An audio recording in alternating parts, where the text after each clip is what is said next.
Today we discuss the idea of civilization.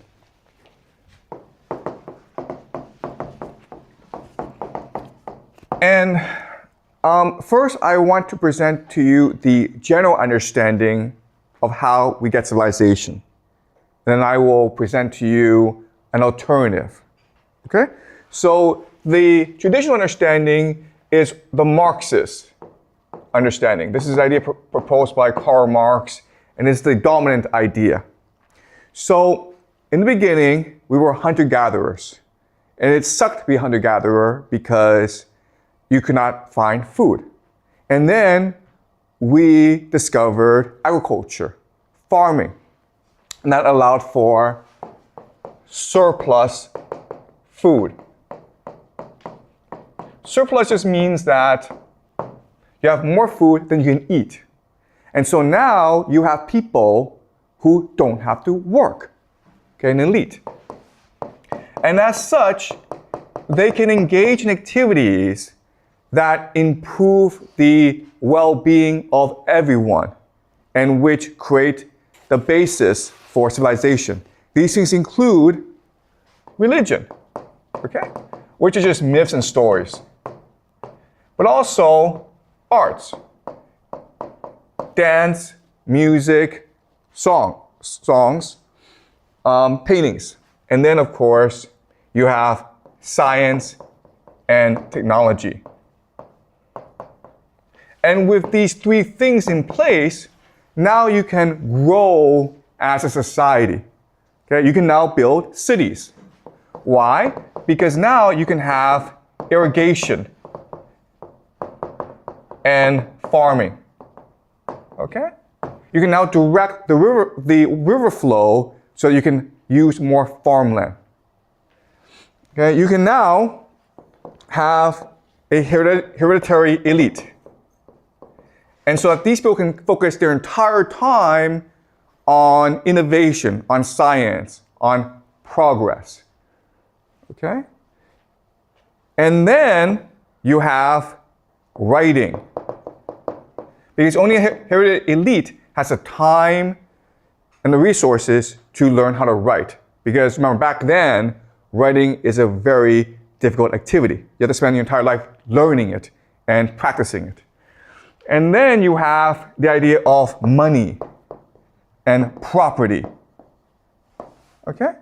And together, these four things are what we refer to as civilization. Okay? Now, there are good things that come from civilization, religion, arts, and science, but there are also bad things as well, which include war, slavery, and debt. Okay? And that is a story of civilization that you are taught in school and that most mainstream academics understand. Today, I want to propose an alternative. And I think this is a much more compelling alternative than this one. And the idea is this.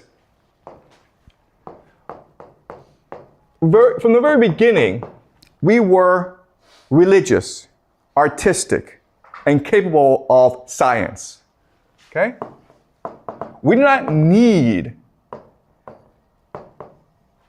an elite to do this for us. We are all capable of doing this by ourselves. And the examples, of course, are the cave paintings that we discussed, as well as these religious settlements, Göbekli Tepe, Karahoyak. Okay? And as we discussed before, people come together to practice their religion, building temples, building monuments. And then slowly, around these temples, you have development of farming in order to sustain these temples, in order to practice the religion. But over time, what happens is that the temple people become corrupt. Rather than being elected by the people, rather than serve the people, they become hereditary, okay? They engage in rent-seeking. And so what people do is they just leave and build a temple somewhere else. Okay? And throughout this time, all these temples are being built. But in certain locations, the temples can also engage in trade. Why? Because they're the meeting place of many, many other communities. And as such, their real estate is the most valuable in the world. And so it's hard for people to leave, and the place just grows and grows and grows. And as this civilization grows, the people in charge create something called a temple economy. Okay? And this is just a primitive form of taxation.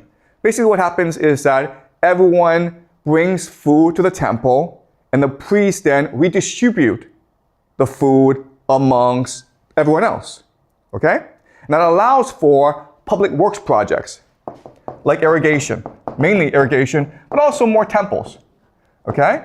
And because of this economy, now you need writing.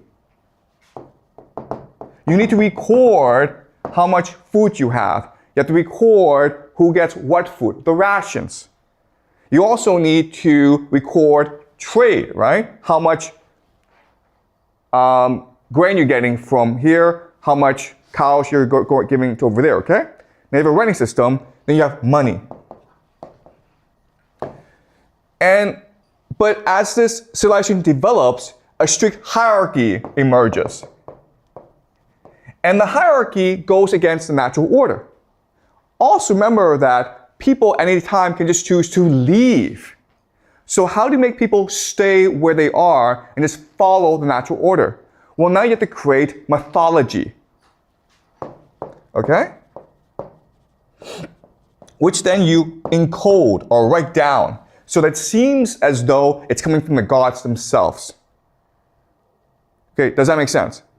In other words, civilization did not give us religion, arts, and science. We already had these things. We could at any time in our history do all these things. Civilization is a device meant to gaslight or fool people into believing that a hierarchy is legitimate when it is not legitimate. It is meant to fool people into thinking of that this hierarchical system is divinely ordained. Okay? So that's the argument I will make to you today. Before I continue, are you clear about this framework? This is a traditional framework. This is what you've been taught in school. The problem with this framework is that it assumes that we're all stupid. And if we're all stupid, it's hard to explain how we did the cave paintings, how we built Keblo Tepe, okay? How we did Karahoyak. It assumes all these things. This new understanding is that we're all capable of creativity, but eventually, because of social development, we have these large cities, and now the people in charge need to create civilization in order to justify